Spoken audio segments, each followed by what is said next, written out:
Once upon a time, in a peaceful village, there lived a dog named Rufus. Rufus was known throughout the village for his insatiable greed. He was a large, scruffy mutt with a voracious appetite, always on the lookout for food. One sunny morning, as the villagers gathered in the town square, a kind baker named Mrs. Johnson set up her stall to sell her freshly baked bread. The aroma of the warm, crusty loaves filled the air, and people couldn't resist buying some.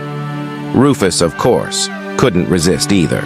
With a swift and stealthy move, Rufus snatched a loaf of bread from Mrs. Johnson's stall and made a run for it. He darted down the cobbled streets, crumbs flying in his wake. The villagers, shocked and amused, chased after him, shouting, "Stop, Rufus!"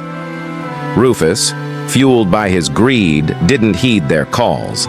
He raced through the village, zigzagging between houses and causing chaos. Along the way, he encountered a group of children enjoying a picnic.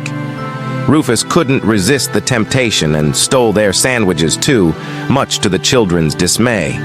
His belly full, Rufus finally came to a halt near the village square. There, he devoured the stolen bread and sandwiches in a frenzy, hardly savoring the taste. The villagers, out of breath and exasperated, surrounded him. Mrs. Johnson approached Rufus and scolded him gently.